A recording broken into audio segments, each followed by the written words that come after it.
The RDL, just in its foundation, is kind of built to just give hands-on experience directly. I mean, I haven't been to too many other campuses that I know of where you can just do hands-on intercollegiate projects like this, where you just build a rocket in, you design it in a year, and then in, like a month or two, build the rocket. But then just to put it on the test cell here at campus specifically, which I think is probably one of the bigger parts, is we can just walk down, like 2 miles and then, fire for 10 seconds, creating, 700-ish pounds of thrust. And I think that'd be one of the biggest things. Probably the test cell, but also kind of just the established, if we have an idea, we can pursue it. And if that pursuit is, reasonable and, safe, go for it, Tyche is a pretty educational rocket here on campus. We kind of use it to give people a lot of hands-on experience in rocketry as like an introduction to liquid rocketry. And so it's a nice kind of starting ground for a lot of freshmen.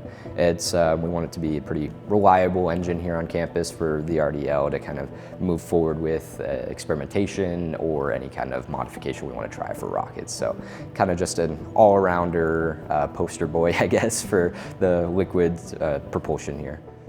So a couple of Tyche's goals, we have a couple tangible ones and a couple just like long-term goals that we hope to see in the future for it.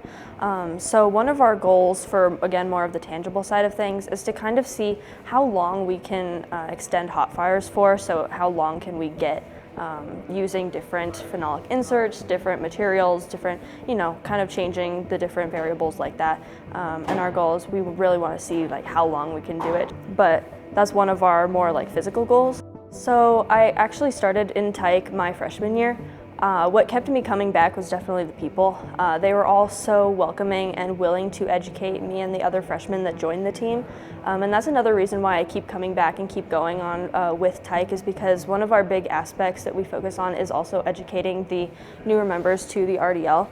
So that's another reason why I really enjoy working with the Tyche team, is everybody has such good, we really want to further the future people of the program. So we're not, we really want to share what we have gained from this experience. So that's one of my favorite parts of the team.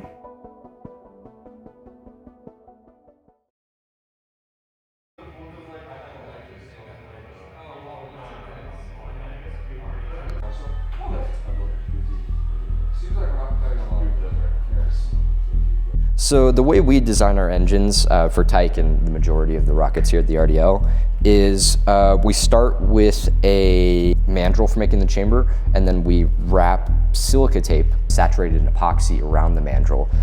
We do about 4 to 5 layers as we kind of wrap in circles going down, and then pretty much making a chamber like paper mache.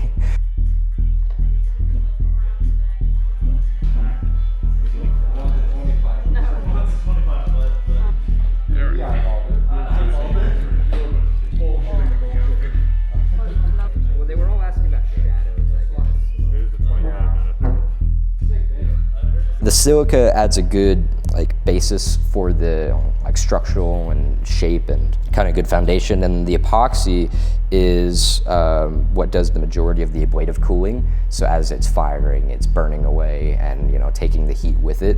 This has kind of been the most efficient method for our price range. Then we bake it, and then we carbon wrap it after the bake, and then we bake it again. I think just right in there, yeah. Yeah, really get it tight in there. Once you get it tight in there, then you can start doing just dirties across, because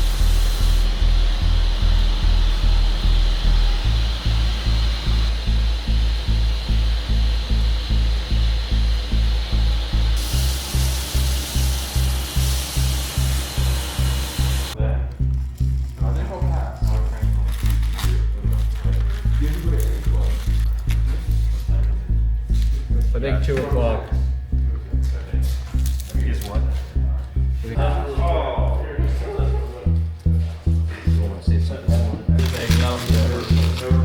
where's that from?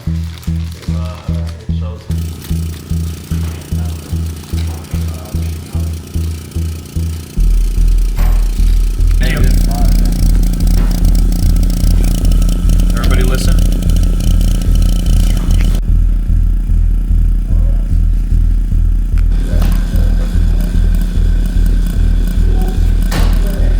this is what the engine kind of looks like this is what the engine looks like when it's done being carbon wrapped and fired. After we bake the silica, we have to machine it down to shape to kind of get the size that we want. And then we take our pre-pregnated carbon, which has epoxy in it. We do 4 layers is what's necessary. Sometimes we'll do a 5th layer of doing it along the length to make it look nicer. And then you have a carbon wrap and you put it in the oven, baking it at 350 for about 3 hours. And then your carbon bake is done. 20.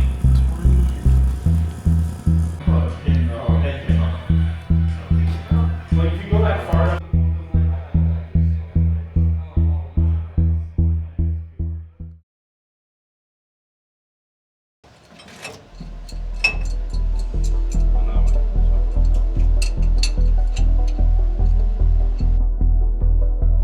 Does anyone have any red flags that we didn't discuss yesterday? Otherwise, I'm going to go through our quick list, just check off what we've done today. We're going to start with nitrogen. It's going to be the first thing you're going to see out there. It's high pressure. It might leak. It wants to replace oxygen. We're working with liquid oxygen. Liquid oxygen is cryogenic. Not only does it want to burn you by very cold, it also wants to burn you by making you on fire. While we're moving oxygen through the system, we're going to try and have you as far away as possible. Ethanol fuels. Ethanol fuels burn clear. Ethanol fuels, while you're doing fuel load, can get all over your body.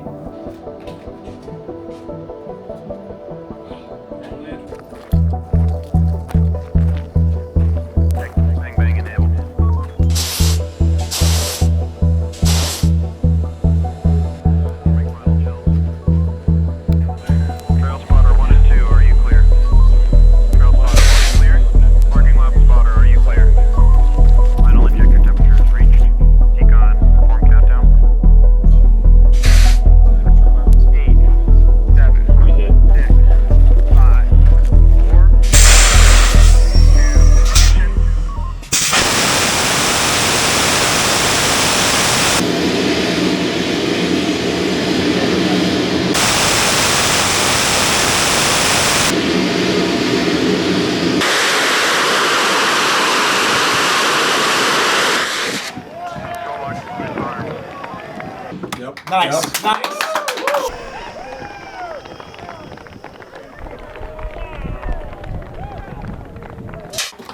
Control box is disarmed. Okay. Going with vents. Disarm bang bangs. Bang bangs are disarmed.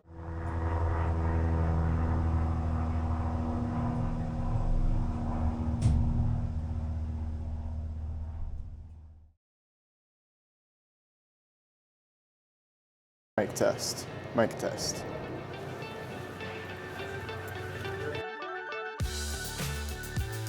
Yeah, I thought it looked I thought it looked great. Gang, gang.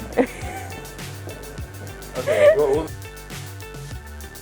Not a very good project in the end, as in the sense that it didn't fly and didn't fire very well. What'd you think? It was pretty cool. Hey. Here comes the goo. Let's go. Goop time. Here was your biggest spot.